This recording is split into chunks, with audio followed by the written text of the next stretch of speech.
In today's business world, change is the only constant, and mastering transformation is the ultimate key to success. Welcome to Shift and Thrive. I'm your host, Natalie Nathanson. Each week, we'll bring you conversations with CEOs who delve into how they successfully drove critical change in their organization.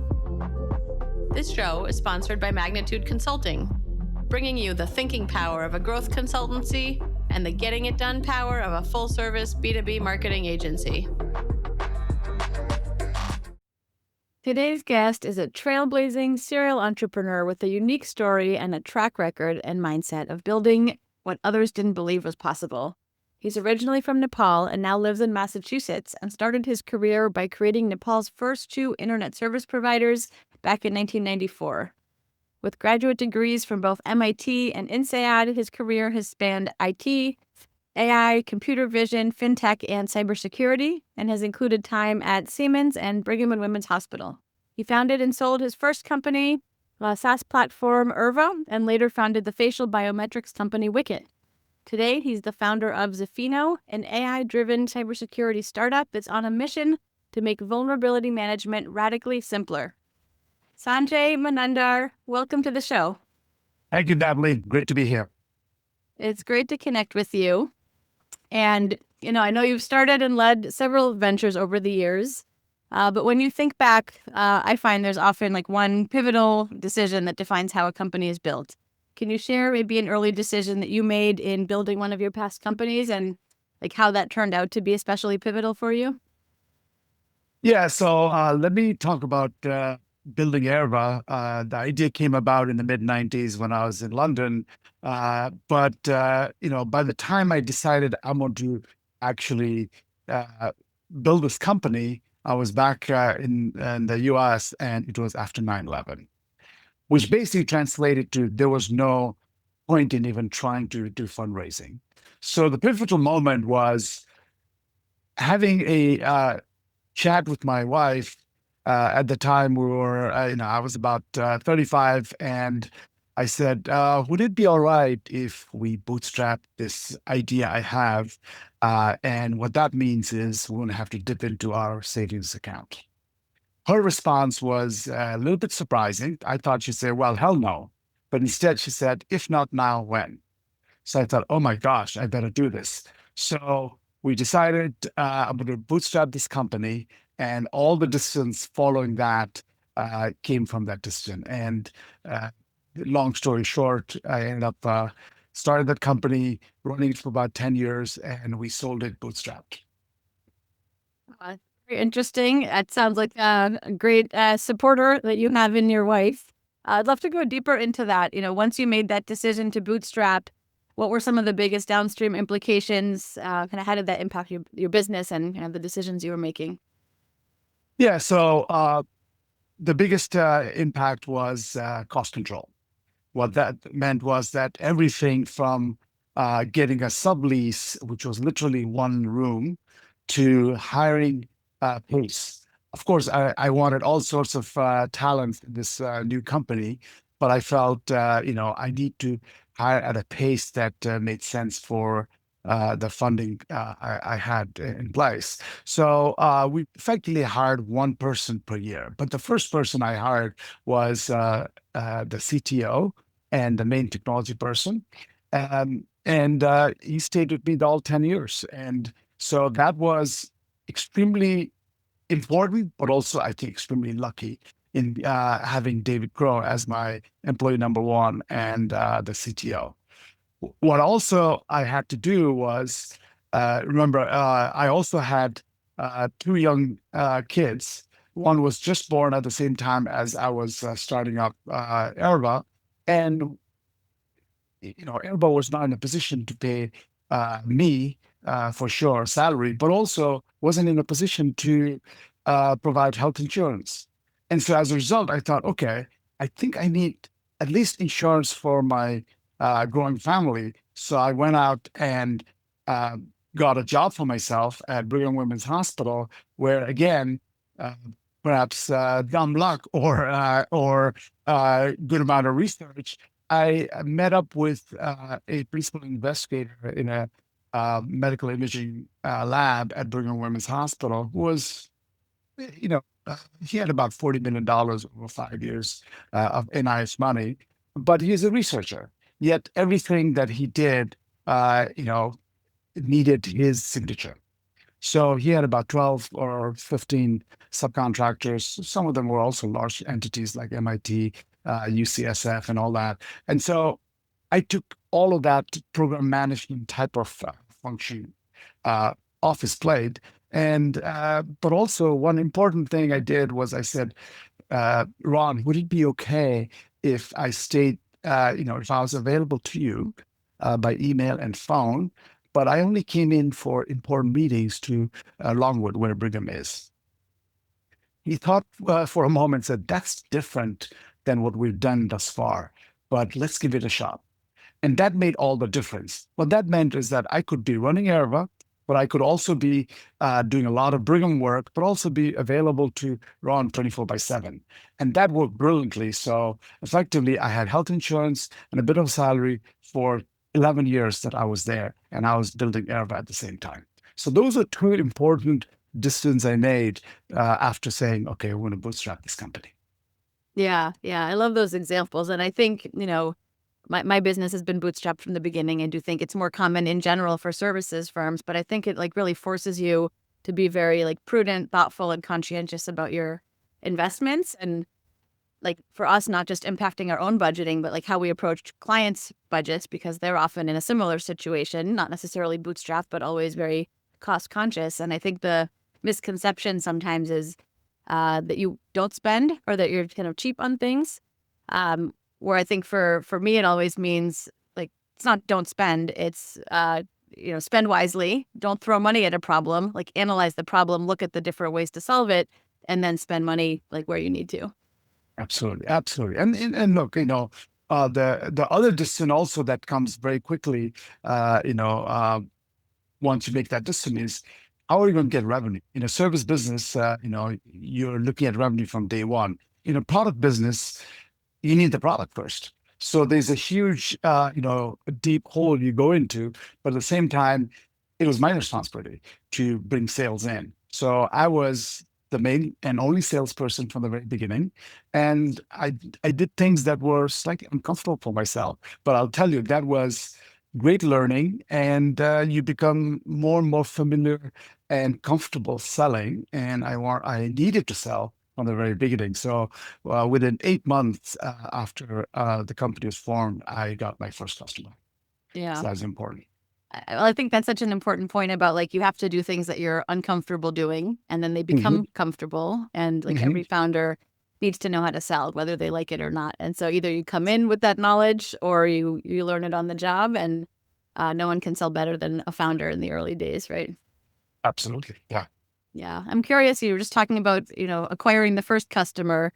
Curious to hear a bit about the go-to-market and how kind of that funding decision impacted how you thought about your go-to-market, either kind of at that time, or how that's impacted you since then. Great question. So again, subsequently, in future companies, I've made decisions differently. But at Erva, because I couldn't afford very expensive salespeople, I ended up selling myself. But also, expensive salespeople meant, or any salespeople meant, selling direct. And I wasn't fully clear on direct versus channel. And I must say, the very first customer was a public school in Maine. And basically, I told someone that I knew who was a tech director there, this is what we're doing. What do you think? And so in a nutshell, the offering was, the browsers were becoming more prevalent. And my idea was, if you have a digital screen, why couldn't you use a browser to manage content on that screen remotely? So we need to represent, what the layout would look like. And we allowed sub-windows. You could upload your own content. Content could be text, image, videos, RSS tickers, and so forth. And you put a schedule together and you publish, and then it publishes on this internet-connected screen that you may own. This school basically used to, as most schools did, a whiteboard in the foyer, all the announcements of the day, and so on and so forth. So my friend, the tech director, said, you're saying I could have a dynamically changing content and I don't even need to go to the school. I could be doing this remotely. I said, absolutely. Okay, let's give it a shot. So again, we did not sell the hardware or nor did we do their content. So our software allowed you to do the content. And he was my first customer. I remember it was about $1,600 and I framed that check. In those days, we still used physical checks. And very soon after that, to your GTM question, someone approached me and said, we are a sales rep. You don't need to pay us until we close something for you. And I forget what a discount was, but I think I like to say it was either 15% or 20%. But I said, and here's the demo, and this is how you do the demo. And my second customer was Fountain Square in Cincinnati, Ohio. And Fountain Square was being revamped. And on one side of the square, they put up a huge Mitsubishi LED screen. People called it the Jumbotron as well. And Mitsubishi came up with its own software. So it was just the way you do things. You buy the screen and also you'll get the software, and the software is the SaaS and all. But the rep went to the owner and said, you can use the screen and a different software. And our software allowed drag and drop, which again, in 2005, many software could not do. The owner immediately said, this is different. We're going to use this one. So Mitsubishi screen and Airbus software. And that came through a rep. And I'll tell you, that was in the first year. And here we're driving a humongous spree in the middle of Fountain Square in Cincinnati. And that was the boost. We realized we had something, there was product market fit, and then it was time to go. That is very cool. I love that story. And then can you fast forward us to today? How are you managing your go-to-market currently, and talk a little bit about how you think about that. Yeah. So one of the downsides of doing everything direct is that it's all up to your network and how many hours you can put in, how much travel you can do, and so on and so forth. So although Airba was very, very cash generative, high gross margin and all, I had always wished that the top line would grow faster. So over the years, I learned that, if I have channel partners, I could actually trade margins for distribution. Because remember, our gross margin was high 90s. So we had the margin to give them. I mean, if they asked for 30%, we could do that, 50% we could do that, and still do okay. So in subsequent companies, including Zifino, in fact, Zifino is almost the other extreme. We're doing channel only. Of course, we do talk to end customers for demand generation and so forth, but in Zifino, we are actually talking to VARs, value-added resellers, VADs, value-added distributors, but also consultants, because by interacting with, partnering with consultants, they get to have a lot more top line with the same number of consultants, because all the scut work that the analysts might do, our platform will do it for them. So in a way, they have the relationships, and they could actually do a lot more engagements by using our software. So that has worked out very well, because now we're talking to many more end customers by way of the channel. So I really am a big proponent of that. And of course, you learn from all the experiences you have, and you try to pivot and make changes along the way, which is what I'm doing now. Yeah, for sure. Well, and I think, you said it, but like channel, it brings you the distribution and the access to customers and kind of the sales force. I think it's already very prevalent and has been, but I think we're going to see more and more of that as there's companies emerging, and a lot of markets are very crowded and competitive, and so like building the channel and the distribution models, I think, is so critical. And as long as companies are doing it right, the way that you are, right, you're clear on your ideal client profile, you find the partners that genuinely have that right fit, you have the right compensation model and incentives between the two organizations, making sure you're still getting enough kind of feedback loops and all of that from your channel, but it can really help drive exponential growth compared to kind of building more slowly and needing to hire more kind of sales capacity each time? I mean, even in Erva, we ended up in the 10 years having about 10,000 licenses, but we were in 6 countries. And of course, countries like Australia and New Zealand, we can't even support them because of time zone issues and all that. So I guess unknowingly, I ended up hiring a media company that would do what I call L1, L2 support, level 1 and level 2 support, right? So if a customer had a problem, they'd call them first. And for a media company that was doing print and so forth, having this is also called digital out of home media.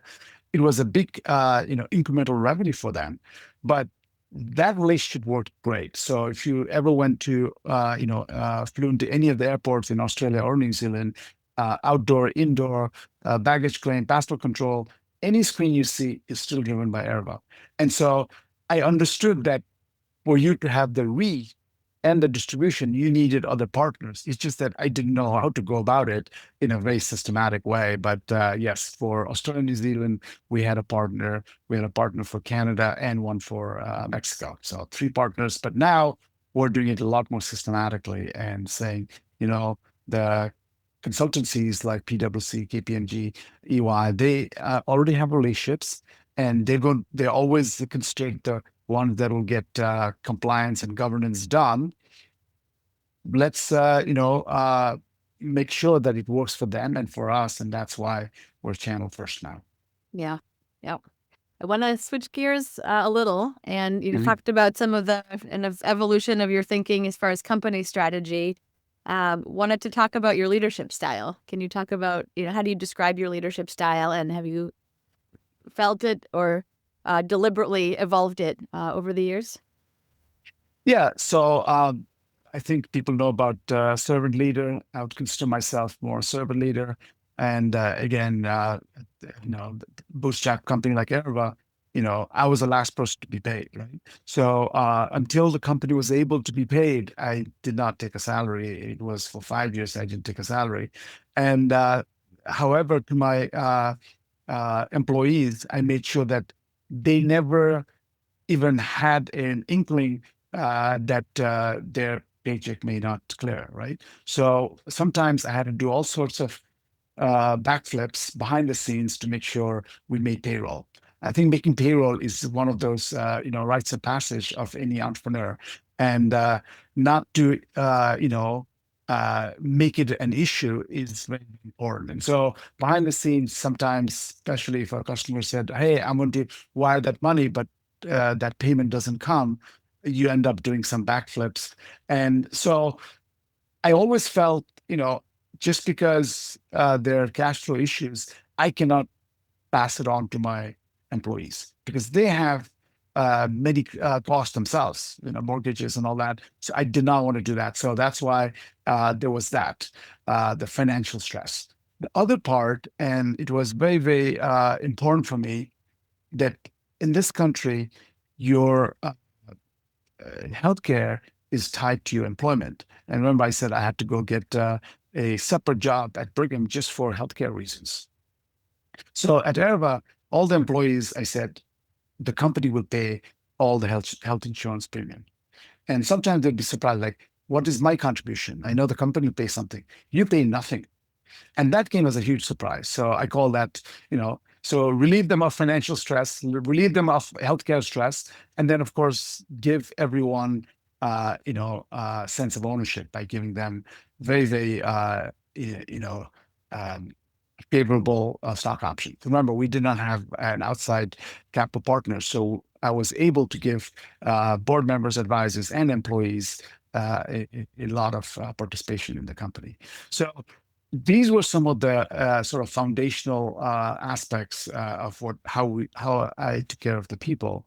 And also the other philosophy I have is you always want to take care of your people because the not only the loyalty but the motivation and the innovation that comes from a very, very relaxed and appreciative workforce means that you come up with all sorts of new products, new ideas. Whereas if you're very hard on your team, uh, it appears too transactional. They're there because you're paying them. We don't want that to happen, especially in a startup, where, every day is, you might be in survival mode. You can't have your team in that mode. It's not a transactional situation. So I think very deeply about how you treat people. And I think that sort of leads into my leadership style. Yeah. I think as you're talking about that last part, it's making me think of like a lot of the bigger companies more recently, like CEOs have come out with their AI memos. And while it's good to kind of showcase and be transparent about your AI strategy and all of that, I have noticed some of them don't feel particularly respectful or appreciative of the employees. And I could see an environment where people are worried about their job, their livelihood. What does that do for, like you say, that comfort level where you can innovate from and take risks? And um, I think that'll be an interesting thing to see. I think smaller companies, employees tend to have a much more kind of personal, close relationship with the CEO and founder, and maybe more trust there that hopefully can help drive innovation. Yeah, absolutely. And look, I mean, AI is going to happen, is happening. And, I was speaking at an AI conference once, and my views were quite different, I think, from majority of the speakers and panelists' views. My view is that this is not a big, shift in business landscape. We've had many shifts like this, a big jump sometimes, and somehow we managed. So I think here also we'll manage. There'll be some dislocations, not just in workforce, but in many other aspects. But I think as leaders, it behooves us to actually make sure our people are taken care of. They're trained to do something different. Oh, by the way, even our own people don't like to do scut work, right? So let AI do all the scut work. So I think, your people actually appreciate that. Yeah, completely agree. I wanted to take us on a little bit of a detour because we actually, by chance, ran into each other at a book launch event last night of a mutual friend that we didn't realize was a mutual friend until we ran into each other. And so I learned that you're writing a book yourself, and I was very interested in the topic, and I think it kind of dovetails with some of the themes that we're talking about. So I wanted to ask if you could, talk about what inspired you to write the book, and then what are some of those core ideas that you want readers to take away? Yeah, the book is about, giving the readers the permission to ask why not. So I found in my life, but also people that I've observed, the people that, go for it because they're passionate about something, don't always win, but when they win big. And in my own life, as you mentioned, originally from Nepal, and I was 16, 17, and I decided, for the next journey, I went to St. Xavier's Jesuit School in Nepal. It was good, a great education. And then after that, it was not so great. So I thought, no, I don't want to. I want more great education. I thought, some of my teachers came from the United States, and maybe I'll apply there and go there. And my friend said, "Are you nuts? Who's going to give you full scholarship to the US? And you're 17, in fact, applying for last years of high school and so forth." And I said, I know it's kind of nuts, but the probability of success is very, very low, but it's non-zero. And if I do nothing about it, it is going to be zero. But if I do something about it, maybe it'll work out. So long story short, I got full scholarship to go to UWC in New Mexico. It was a new school, and they did international baccalaureate last 2 years of high school. From there, they said, "Hey, you ought to apply to MIT because your math, chemistry, physics grades are quite good." And I said, "What's MIT?" He said, "Just apply, see if you get in." I said, "I'm a poor kid from Nepal." I said, "Don't worry, they'll cover the delta." And I said, "My delta is going to be 100%." It was, and MIT paid full freight. So, with that kind of example, and I've seen this with other entrepreneurs, athletes, all sorts of, ordinary people doing extraordinary things. And that's why the title of the book is The Power of Why Not, Harnessing the Gift of Small Probabilities.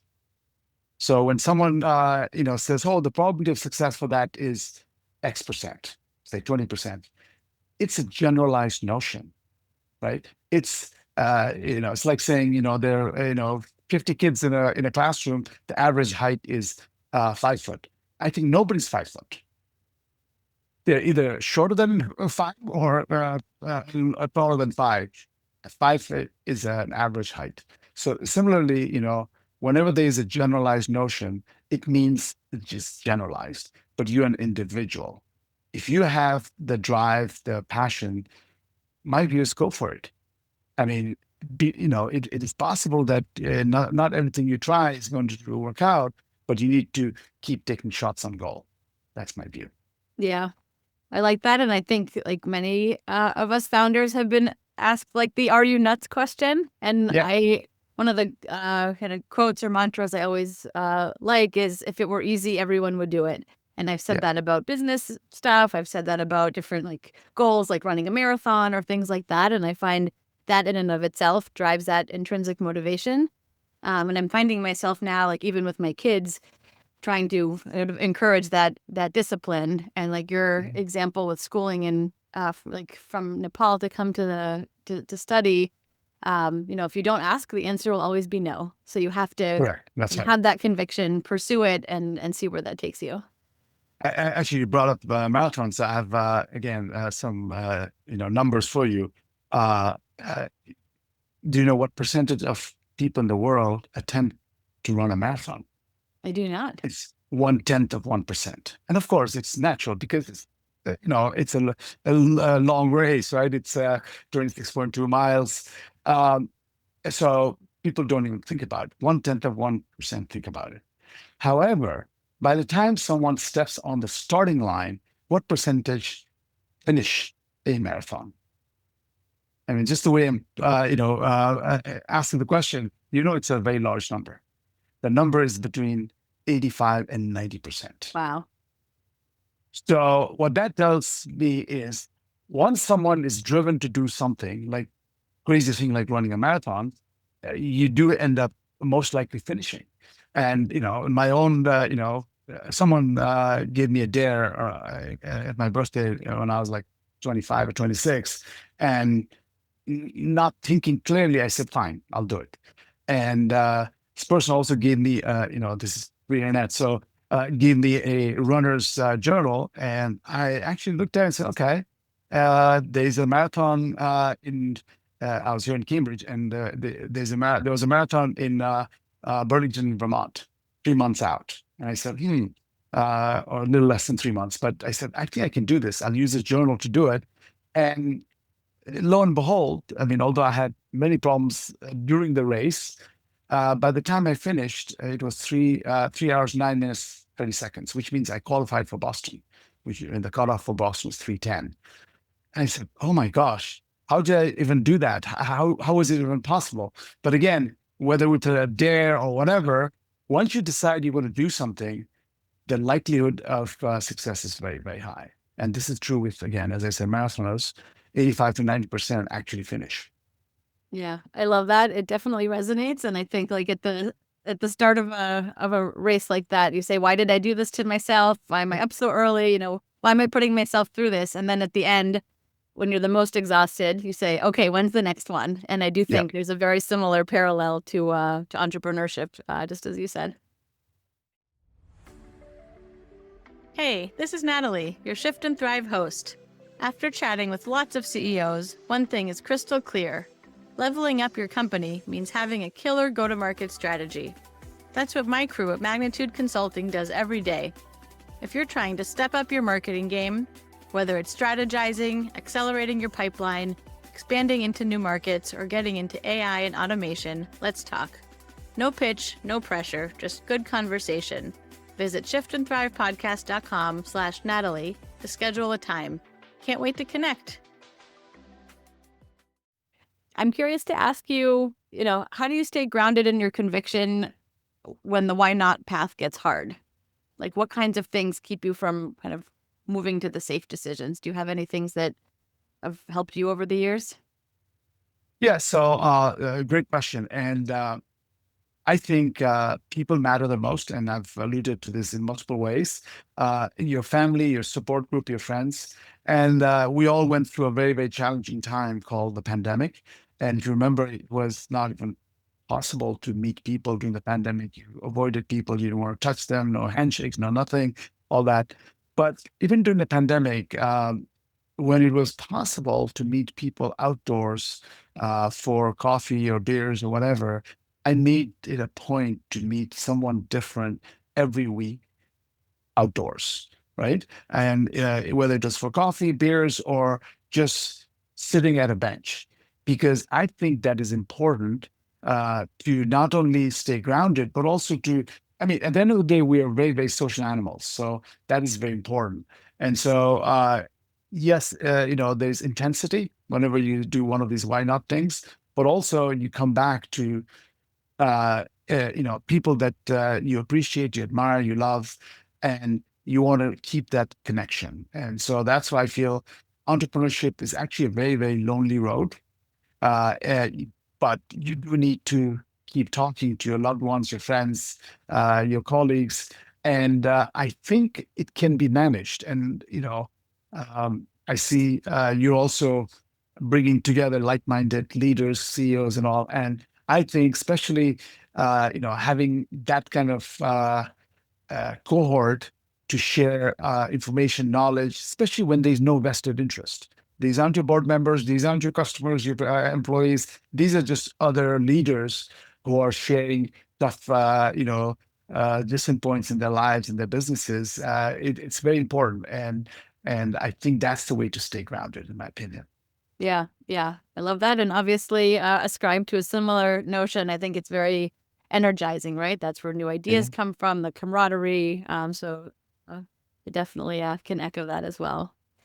Sanjay, I'd love to maybe hear a little bit more about you. You've kind of touched a little bit on your background, but can you talk a little bit about your childhood and, did you know you'd be moving into kind of tech and entrepreneurship? Like, what were some of those early signals for you? Yeah, my parents are both academics. My dad is an ethnobotanist, how people use plants, and his domain was all the plants in a very, very uh, rich and compact ecosystem called Nepalese Himalayas. And he knew all these plants. And he ended up getting his undergrad in Nepal, master's in India, and PhD in France. And mom, she was a professor in a women's college. Having said that, both of them were effectively government employees, which also meant that we were not terribly wealthy. And that's another reason why when I was applying to schools in the US, I needed a 100% scholarship. And I didn't even know if that would be possible, but it all worked out as we learned. But, uh, you know, um, I was always interested and excited about math and science. And there was a certain elegance to math that I really appreciated, I really liked. But also, I liked English. And there was spelling bee contest and all that. And Father Donnelly, our English teacher and basketball coach and spelling bee coach, is in that book. And I remember some of his quotes, and one in particular is where he's 6'2" guy, right? Priest, white garment, and here we are, little diminutive Nepalese boys, and in the basketball court, he would scream at the top of his voice and say, "You can't score if you don't shoot." He said that multiple times. So, I mean, there's also this why not angle that comes into that. So, but the Jesuit education of Sanjay was very, very formative, and that's why I think that foundation was important. I really appreciated it, and it made me who I am. But also, one of the things that I'm going back to are things that I was excited about when I was young. Writing is one, and another one was I had my own red motorcycle, 110cc. And here's another one, which is like a why not thing. When I was working at Siemens, another older colleague said, and we were just talking about motorcycling. And he said, we work for a German company. Let's fly to Munich, buy a BMW motorbike, and take the hippie trail through the Middle East and Iraq, Pakistan, India, Nepal, and do that trip. And I said, yes, we should do it. And of course, life happened. And in the middle of the pandemic, he reminds me, Sanjay, do you remember 30 years ago we said we'd do this? I'm pushing 70. Could we do this soon? And at that point, I thought, wow, especially when we're looking at the frailty of life, right? Because of the pandemic, I thought we have to do this. And as a result, last November, I organized, a motorbiking trip in Nepal for 6 of us. And Andy was one of them, the guy that, reminded me during the pandemic. So that's also another way of grounding, right? You have to have a more balanced life, I think. And so these are the kinds of things I do. Of course, I track, I ski, all of that stuff. But you have to have something besides, I think, just work and entrepreneurship. Otherwise, you're going to burn out, right? You're running a marathon, yet you can't go at a 100-meter dash speed all the time. So, Yeah. I love that story about the motorbike, and it sounds like a, once in a lifetime type of experience. I think I always think about those, what are my cup filling experiences? And someone mentioned that term to me like years ago, and now I often think about it. And for me, there's a lot of it has to do with activities outdoors, hiking, running, Yeah. gardening. So it's seasonal. But making sure that those cup filling activities are kind of core to kind of every, week, et cetera. And I think it's not only the benefit for ourselves, but it creates a ripple effect. So I imagine like you going on that trip, like your kids probably saw that and were like, wow, I can do something like this, in my adult life as well. And employees, and it gives them permission to think about things like that. And so I just love the impact that has. Yeah. And I think especially in a startup, employees sometimes think they cannot take too much time off. And at Aravel, another thing we had was unlimited vacation and full flex time. This is 2005, 6, long before the pandemic, when working from home was a thing. And if you don't do it, just because you have a policy like that, your employees won't do it. So you have to do it. And I frequently took a whole week off where I turned off everything.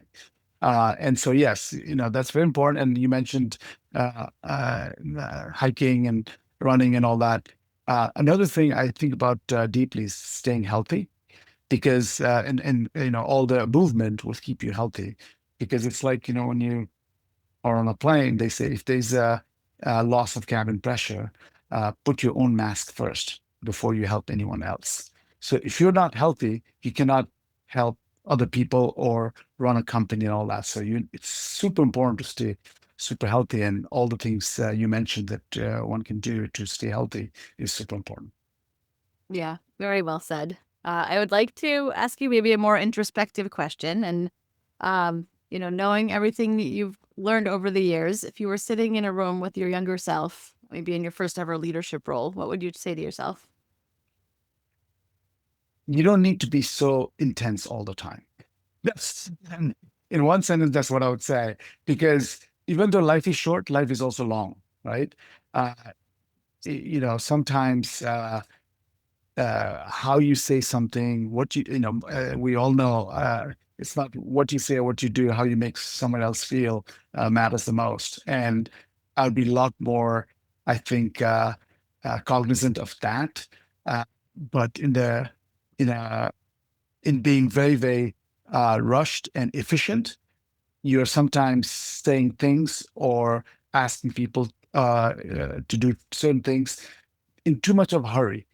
I would almost say set the context, figure out in what shoes they're walking themselves first, and then speak, and then ask for whatever you're asking for. And just because you're the CEO doesn't mean you should not be empathetic of other people.